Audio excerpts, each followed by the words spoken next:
Hey YouTube, it's Matt with Olympus Reptiles, and today I'm dressed all comfortable because it's cold outside, so you get me in sweats and my house slippers. I ain't going out there. Like, we got like blizzard snow and it's single-digit temperatures. It is freaking terrible in Kansas, and I think we should all start like systematically murdering groundhogs because they get it wrong every year. He told me it was going to be spring, and it's not. So if you see a groundhog, kick him in the face. Don't really do that. Don't really promote animal abuse like kicking groundhogs or puppies. Never kick puppies. But today's video is all about lesser. So like we do with Pastel, we're going to feature lesser. We're going to talk about lesser. We're going to talk about lesser butter. We're going to show you some different lesser combos. Let's just get right into it. Let's just get started. And the cool thing here, pull this big old girl out. Oh, I'll bring her to you, Kurt. Don't you worry. That way you can get on that nice black background. So this is our big lesser female. And when you start dealing with things like lessers, you'll hear things refer to lesser and butter. Some people tell you the same. Some people will tell you it's different. I'm going to throw two snakes up here that look different. Whoa, easy, easy, girly. I know you're excited. You're probably getting grabbed. So look at that. She's angry. A lot of different look there, right? So here's the thing. You guys ready for? I want to know lesser butter, lesser or butter. Kurt, do you know which one's which? They're the same. They're both lessers. That's right. And I personally believe the gene is the same. Now, they've been bred so much together, but I'll tell you, if you breed for certain traits, you can get them to look certain ways through line breeding. It's definitely possible. You can see this has more of the alien heading, this has less. Colors are slightly different. Part of it is female, male, probably glowing a little bit. But there is certainly a different look to them, and that's just the different individuals. But these are both single gene lessers. Now the cool thing about lesser is, as you can see when you compare it to a normal, I'm going to put the female back here because she's a little on edge. It's to be understandable. Because if you look at her, you can see there's a lot of thick going on. We're hoping that she's going to produce for us. It'll be like the third, I think, year in a row for her. And we're just going to work with this male. So stay right there for me, buddy. So let's compare a lesser to a normal. I always like to compare to a normal on these videos because it kind of gives you a starting point of what exactly is different when you can see both together and how much that snake does. Don't let it escape, Kurt. You got two jobs right now. Speaking of big, strong females right now, this is another one of our breeder females. So this is a lesser versus a normal. There's really no way to miss this one. The color is way different. The pattern is slightly different. You can see all this really cool kind of greenish color come up in the flames. Way different versus a normal. You know, best bang for your buck, I think, in single morphs is probably a lesser.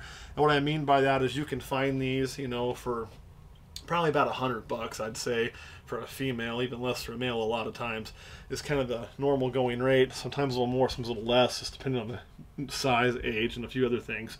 And you get so much different look for your money. A ton of different look for your money. This snake is vastly different from this one, and you're not having to pay a ton to do that. That's what makes them so cool. Put this big old girl back. Thank you for participating. There you go. Now, let's look at lesser and some combos. The first one I want to show you is one of my favorite combos to pair it.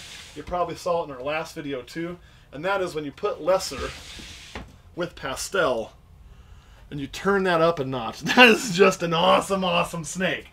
Like, done, right? We're done. Like, this is a beautiful animal. Those, you know, they just look amazing. And again, this is a simple 2-gene combo. This sings some more of the praises of Pastel, but now you're getting it from the lesser area. So what that lesser can do by itself, cranking it up a notch. Let's put this guy away. Where did you go? Here you are. So you guys know, that's Loki too. That was one of Kurt's original snakes, so kind of cool there. And I'm going to show you when you crank this up one more notch. Now, when you start going to the super pastel lesser, and again, this is a homozygous pastel with a heterozygous lesser. Some people may actually prefer the straight pastel lesser. I actually have somebody that did prefer that, but it kind of just washes everything out, a few more layers, strips some more color.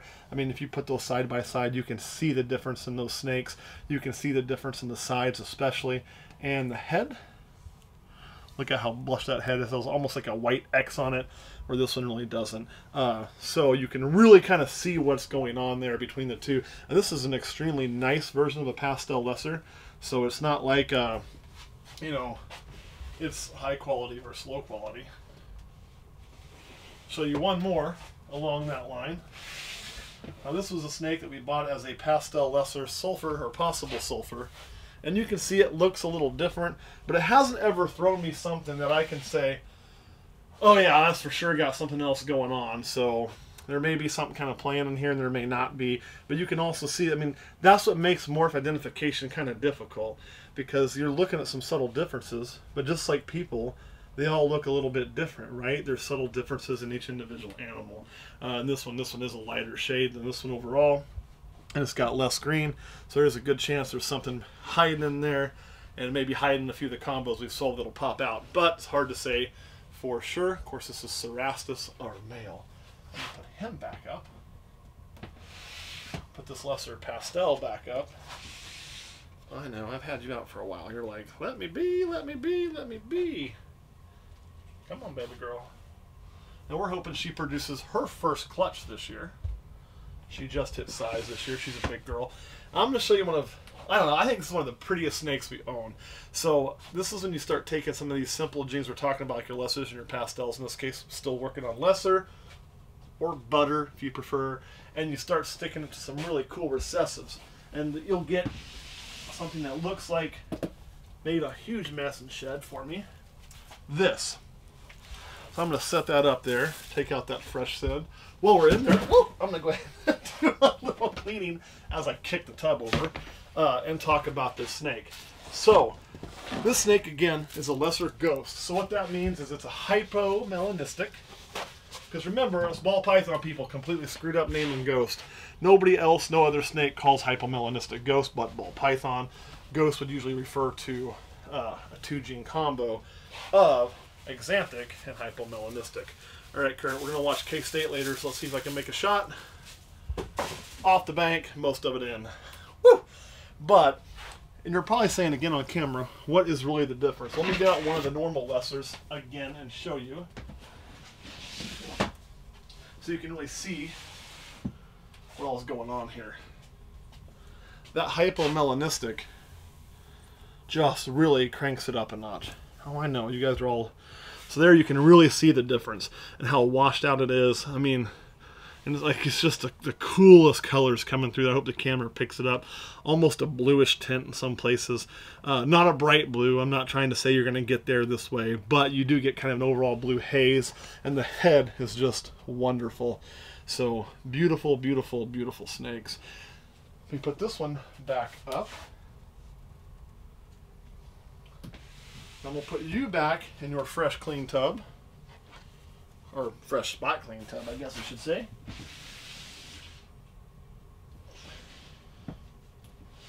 Need to get you some, you know what, while I'm in there, so don't forget, get you a little more water. And often this time of year, I always find I need more humidity. So when I dump my waters, I just dump it in there to add a little humidity in. Good, fresh, clean. Boop. Get her put back up. All right, now I'm going to show you the true power of lesser. This is one of the things, if you're breeding, that puts lesser like far and away one of the best bangs for the buck, and that is lesser's an allelic snake. So you can start mixing Mojave, and you can start mixing with other things. Let's see, bamboo, I believe it's allelic with Mojave, of course, lesser, Russo, and probably 3 others I'm leaving out because I'm going off the top of my head. But the cool thing is not what it's allelic with, what you'll get. I wanted to go with this one here, and you'll get something like this. This is a super lesser, so this is what they call, of course, a blue-eyed leucistic, and as you can see, other than the coconut all over it, it is just a gorgeous bright white snake. Probably the brightest way to make a bell is super lesser or using Russo. So you're not gonna, I mean, when you start going Mojave, you're gonna get the gray head, some eye stripes. Some people like that. If you want it, it's a great way to go. But if you want bright white and that true ivory look color, it's super lesser or Russo. But these are an iconic ball python. You know, this is one of the most sought after ball pythons still today. Like, you can't beat these. I know this is something I really wanted to have in my collection, you know, but I swore to myself I'd make it, I wouldn't buy it. And we've made quite a few of them, actually, over the years. And we've kept 2, I believe. This is probably my favorite one to show you. And this is a super version. So what does that mean? It means it's homozygous, right? So when you breed this, you'll never make a normal, and you'll make everything lesser. Really, really, really cool. So, all right, guys. That is about all I've got for lesser, unless camera guy Kurt has any questions. Didn't we have one more? What one more do we have? It was a queen. Oh, yes. How did I forget that one? Jeez, bad on me. We do have one more. Get down in there.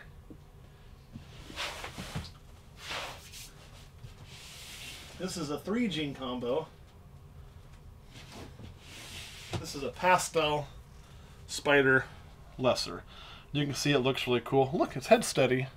You know, every time I pull out a spider, I point that out, and I'll flip it over, and watch. It's ready to strike, but it's not having a problem flipping over. It's just being stiff. And I'll have other snakes do that. They operate perfectly fine. Don't you, girl? So, like, you know, you're not going to see any issues out of 99% of spiders.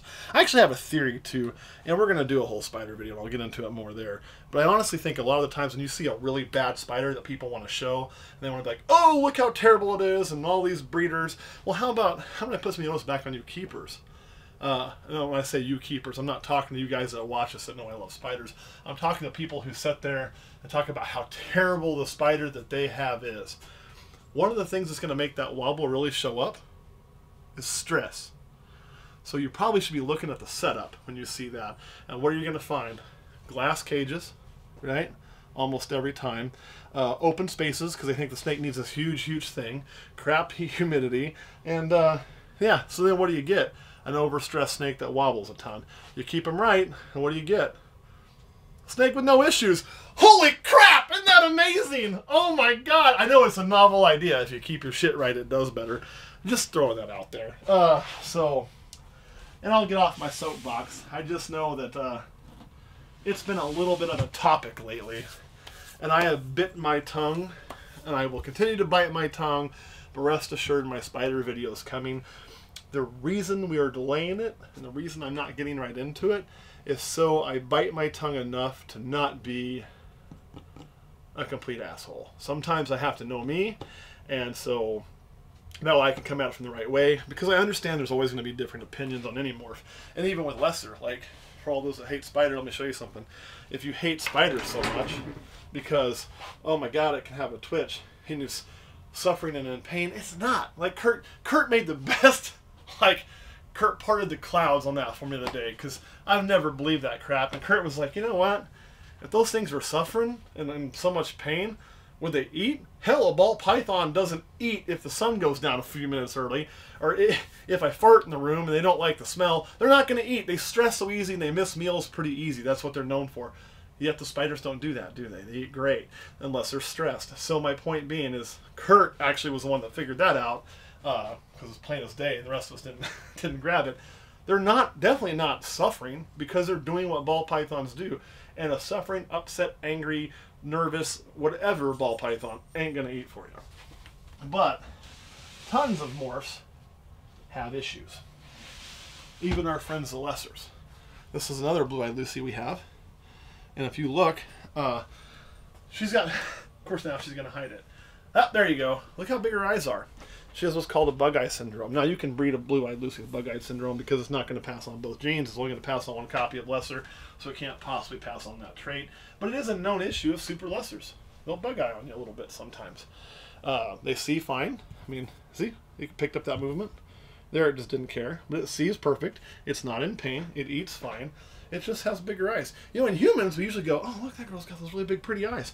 So, like, but if you wanted to pick on something and say, oh, it's not like the normal, and it's bad, and it's morph causing a problem, well, you better crap on everything that's in the bell complex, right? You better crap on black pastel, you better crap on albino, you better crap on tofino, you better crap on a whole bunch of things instead of just focusing on one. It's like snake racism almost. Like you're picking the one type of thing and being like, oh, everything's wrong with it. It's probably a bad comparison, but you get my point. There's a ton of morphs that can have certain issues, Caramel, you know, if you breed a female caramel, she's gonna die. That's an issue. I would say that's more of an issue than a spider. Okay, I'm an idiot. This is what happens when you don't make notes. Breeding caramels will not cause your females to die.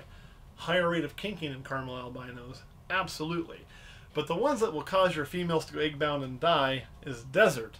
Don't breed desert females. They'll die. Breed caramels, may get some kinking, which is way worse than spider wobble. But hey, you do you. Alright, back to the rest of the video. You know, none of my spiders show severe wobble. I've never had one show severe wobble. I also don't stress them. Just one of those things. However, as a breeder, anytime you sell one of these animals, and this is for the breeders, if you're selling a spider, you need to have that conversation with the buyer. You need to. It's the right thing to do, right? If you're selling a blue-eyed leucistic and it's got some bug eye in, you need to have that conversation with the buyer, okay? If you're selling an albino, you don't need to have a light sensitivity conversation. It's not going to be an issue in captivity at all. But the point I'm making is if you're selling an animal that has an issue, for whatever reason, it's just part of the morph, have that conversation, even if it has just a potential of an issue. If I sell black pastels and somebody tells me, oh yeah, I want to make panda pies, I make damn sure they know about the kinking issues. It's the right thing to do. Same with spiders. So the onus is kind of on both groups, but the idea of we should ban it and just stop, man, people, really, let's just all grow up and let's all like do our own little bit of research. Sellers, disclose everything. Buyers, do some research. And if everybody does that, we'll all know, and we can all make informed decisions, and we can all make our own decisions because we're capable of making our own decisions. I don't really need people to tell me everything I need to do all the time. So that's just me. I don't know, novel idea. Kurt, anything you want to add since I got off my soapbox there a little bit? No. He can't keep me off the spider soapbox. He's trying. But, oh man, it's hard. All right, guys, thanks for watching. I'll see you next week.